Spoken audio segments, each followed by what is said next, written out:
movie starts in the city of Mombasa in Kenya is experiencing a developing hostage situation. Marine Ray Garrison conducts a raid on the complex in which the criminals are hiding out and takes each one of them out one by one before confronting the chief adversary. Ray must bring his weapon down to his side because he is now aiming it at the hostage.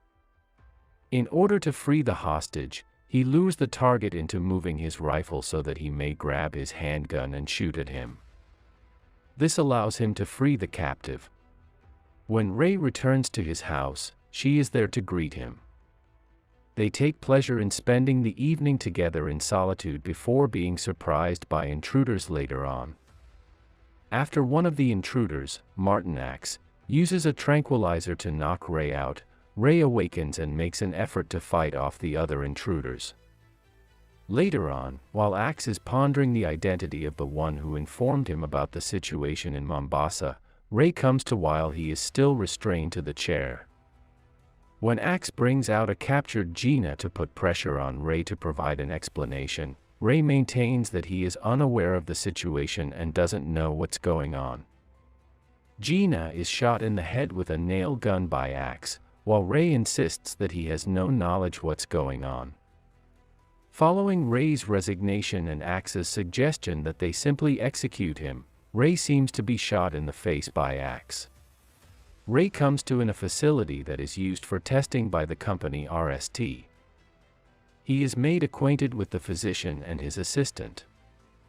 Ray learns from Harding that even though he was killed, his body was stuffed with tiny microbots known as nanites, which allowed it to recover from severe wounds. Harding relays this information to Ray.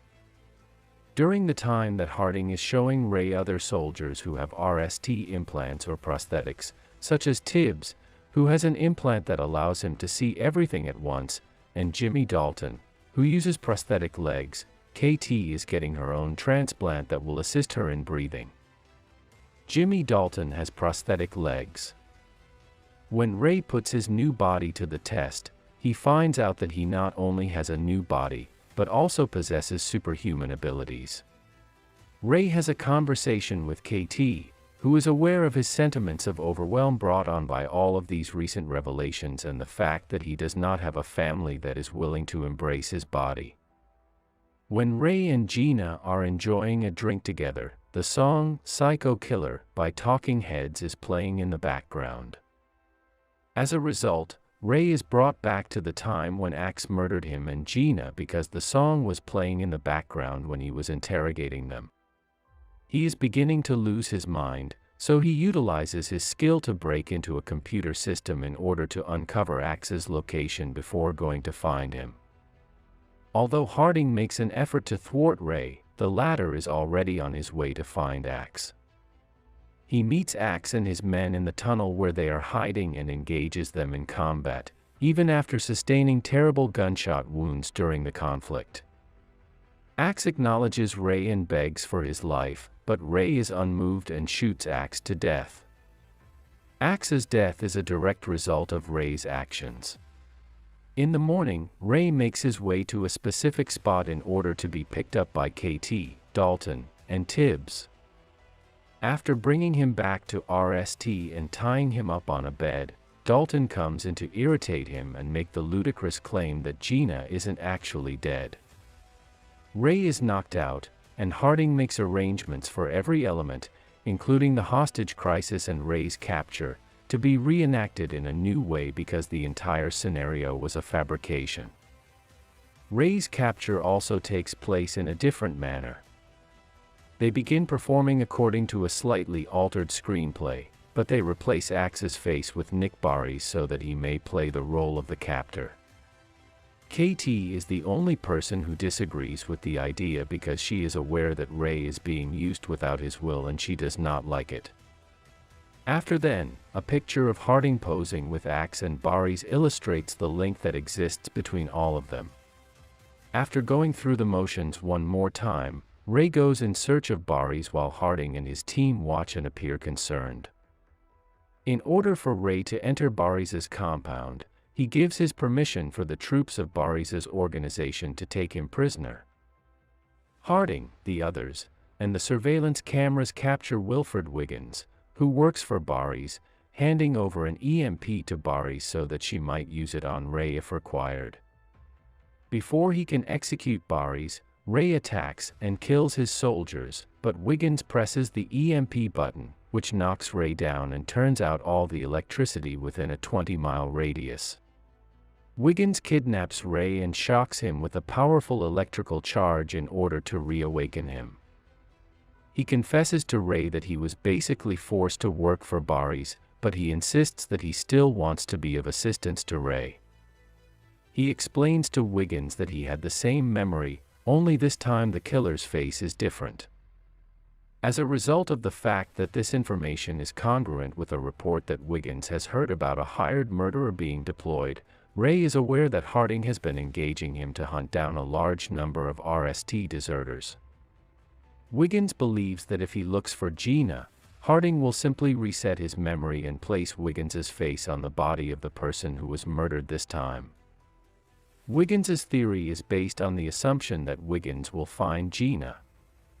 He is also aware that Gina is still alive. Wiggins is provided with a sample of Ray's nanite's blood in order to do an analysis. After taking a ride in one of Wiggins' vehicles for a while, Ray eventually finds the location of Gina's house. Despite the fact that he believes that they are still married, she is pleased to see him and expresses her happiness. Gina asserts that it has been 5 years since their last interaction, and that they went their own ways following the conclusion of their relationship in a mature and respectful manner. Ray is suffering from severe depression as a direct result of the fact that her ex-husband remarried and she now has 2 children of her own. Dalton gives chase to him as he flees, but Ray is able to have a truck crash into him, destroying his prosthetic legs in the process. Dalton continues to go after him.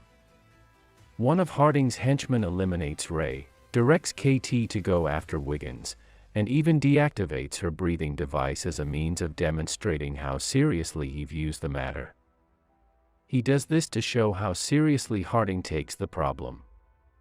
After finding Wiggins, KT knocks him unconscious and then continues to massacre the rest of his men. When Harding locates Ray, he coerces him into taking part in a game in which he is expected to provide information about his company. He does this because he is aware that Ray is furious and that he is aware of the truth. He also knows that Ray is aware of the truth.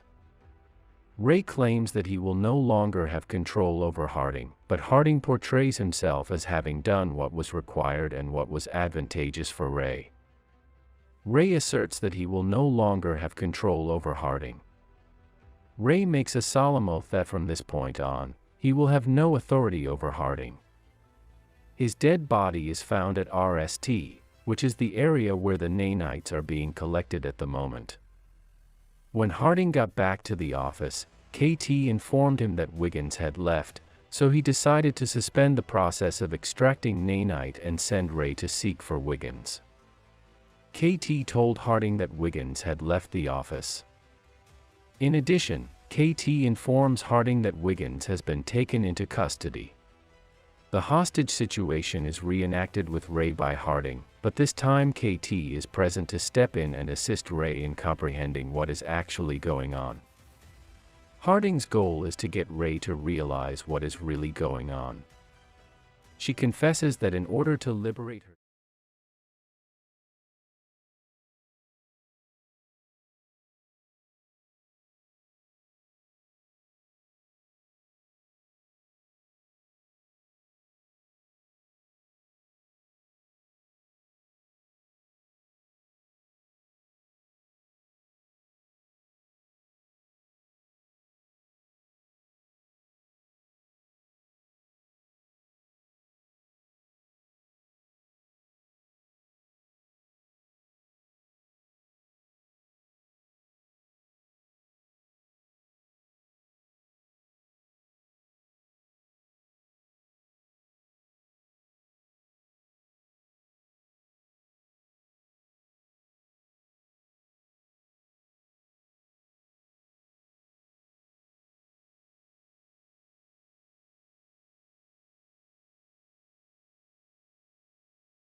Thanks for tuning into Recaps Movies. If you enjoyed this video, make sure to hit that subscribe button and turn on notifications so you never miss an update on the latest movie shorts we're covering. We're always on the lookout for new and exciting films to discuss, so don't be shy. Let us know your favorite movies in the comments below.